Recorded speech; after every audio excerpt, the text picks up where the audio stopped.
अस्सलामुअलैकुम। तो आज की जो हमारी वीडियो है वो है 420 इंजन के पीएलसी के बारे में है, जो कि ए पैनल की पीएलसी है। तो इससे पहले भी मैंने 320 इंजन के पीएलसी के बारे में भी वीडियो बनाई थी। तो ए पैनल की जो पीएलसी है वो सेम 320 की तरह है, बस थोड़ा बहुत जो है थोड़ा बहुत ज़रा बराबर फ़र्क होगा। तो इसके बारे में पहले समझाने की कोशिश करूँगा कि इसके अंदर जो है ज़्यादातर जो है सर्किट ब्रेकर के बारे में होता है, शॉर्ट सर्किट्स के बारे में होता है, ठीक है। इसके अलावा जो है फेलियर के बारे में होता है, और इसके अलावा जो है ज़्यादातर जो है इसमें सर्किट ब्रेकर, सिंक्रोनाइजिंग सिस्टम वगैरह ये सारा कुछ इन पीएलसी में इनपुट आउटपुट्स वगैरह या एनालॉग या करंट के बारे में, जिस करंट को मेजर करने के लिए सीटियाँ लगती हैं तो उससे जो कनेक्शंस वगैरह आते हैं, तो उसके बारे में जो है इस ए पैनल की पीएलसी में मतलब कि इनपुट आउटपुट या डिजिटल इनपुट आउटपुट वगैरह होता है। तो खैर मैं आगे बता देता हूँ। तो इसमें जो है इसमें जो है हमारे पास डिजिटल इनपुट जो हैं वो 4 हैं, और डिजिटल आउटपुट जो हैं वो हमारे पास 3 हैं, और एनालॉग इनपुट जो हैं वो हमारे पास 2 हैं, और एनालॉग आउटपुट जो हैं वो हमारे पास 2 हैं। तो खैर अब इस मॉड्यूल के बारे में बताने की कोशिश करता हूँ कि इसके अंदर जो एक मॉड्यूल है वो हमारा मॉड्यूल है पावर सप्लाई मॉड्यूल, जो सप्लाई जो है हमारे टोटल सारे मॉड्यूल में जो है वो डिस्ट्रीब्यूट होती है।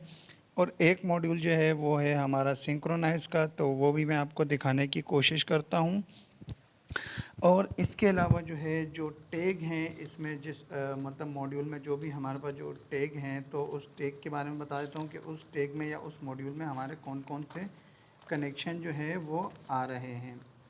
तो चलते हैं, मैं टैग के बारे में बात करता हूँ। तो फर्स्ट टैग जो है जो हमारा है वो है 29K1 है, जो कि डिजिटल आउटपुट है, और इसमें एक सीरीज़ चलती है, जैसे कि X1 हो गया, X2 हो गया, X3 हो गया, ठीक है।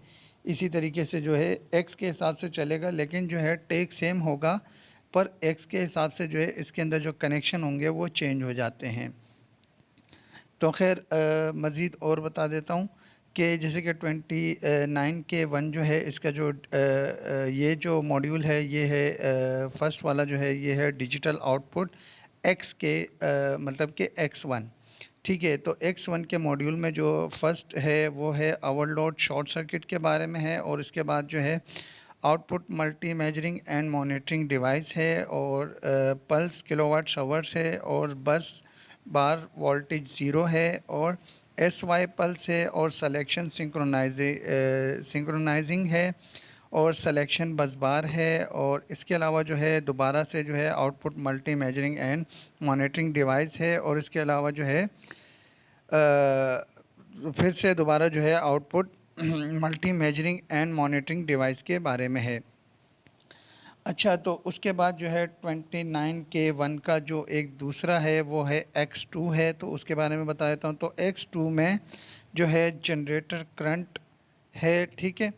और उसके बाद जो है 29K1 के X3 में, ठीक है, मॉड्यूल का टेक सेम है, बस X2 X3 के हिसाब से जो है इसका जो है थोड़ा सा फंक्शन चेंज हो जाते हैं। अच्छा, तो इसके बाद जो है 29K1 के X3 में जो है हमारे पास जनरेटर वोल्टेज है, ठीक है। उसके बाद जो है वोल्टेज वन सिंक्रोनाइजेशन है, बस बार वोल्टेज है, वोल्टेज टू सिंक्रोनाइजेशन है, ठीक है।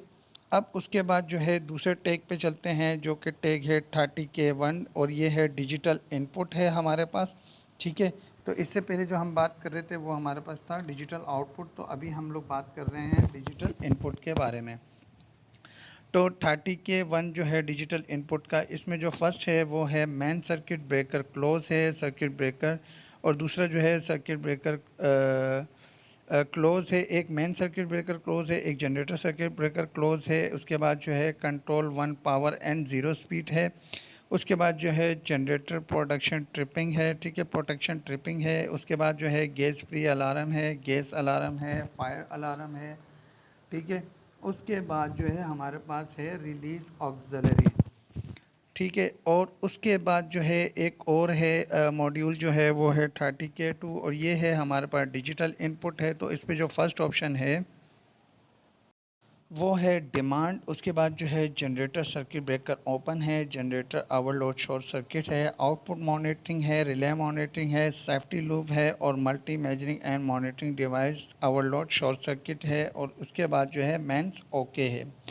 फिर उसके बाद जो है एक दूसरा मॉड्यूल आ जाता है जिसका टैग है 30K3। और ये जो मॉड्यूल है ये हमारा है डिजिटल इनपुट का।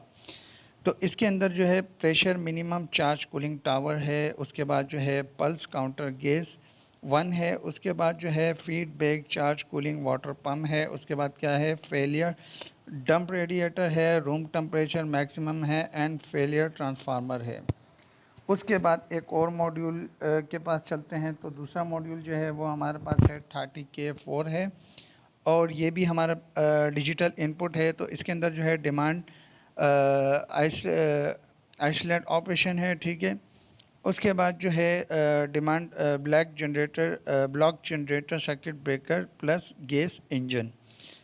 उसके बाद जो है release first closing generator circuit breaker other circuit breaker open. उसके बाद है रिलीज आइसोलेट ऑपरेशन। उसके बाद जो है generator circuit breaker customers site close and module. उसके बाद जो है सिलेक्शन वोल्टेज मैचिंग। फिर उसके बाद है सिलेक्शन आइलैंड ऑपरेशन। उसके बाद है स्पीड अप, उसके बाद है स्पीड डाउन, उसके बाद जो है एक्टिवेशन सिंक्रोनाइजेशन, ठीक है। तो जैसे कि मैंने 320 के ए पैनल के बारे में समझाया था कि इसके अंदर जो है ज़्यादातर जो है आइसलैंड ऑपरेशन है, मतलब कि आइलैंड ऑपरेशन है। इसके अलावा जो है सिंक्रोनाइजेशन है। इसके अलावा जो है जीसीबी मतलब सर्किट ब्रेकर शॉर्ट सर्किट वगैरह और opening and closing and monitoring and mains monitoring. तो ज़्यादातर जो है इसमें जो है जो ए पैनल की पीएलसी है इसके अंदर ज़्यादातर यही चीज़ें होती हैं। अब इसके कुछ मॉड्यूल्स वगैरह रह गए हैं तो उसके बारे में मैं नेक्स्ट वीडियो बनाऊंगा, तो उसके अंदर भी आपको ज़्यादातर यही चीज़ें मिलेंगी। तो फ़िलहाल जो है इसके अंदर एक और मॉड्यूल दिखा देता हूं जो कि हमारे सिंक्रोनाइजेशन के लिए इस्तेमाल किया जाता है। तो ये जो आप मॉड्यूल देख रहे हैं जिसके अंदर ऑरेंज वायरें लगी हुई हैं, तो ये है हमारा सिंक्रोनाइजेशन मॉड्यूल है जो कि हमारे मतलब कि सिस्टम वोल्टेज को देख के जो है और हमारे जनरेटर वोल्टेज को मैच करवाने का काम करवाता है। फिर उसके बाद जो है सिंक्रोनाइज करवा के हमारे सीबी को क्लोज करवा देता है। तो ये है हमारा मॉड्यूल जिसका शेप ही बिल्कुल अलग है, ये आप देख सकते हैं। तो फ़िलहाल जो है आज की वीडियो जो थी वो हमारी यहीं तक ही थी। तो मिलते हैं नेक्स्ट वीडियो में। अल्लाह हाफिज़।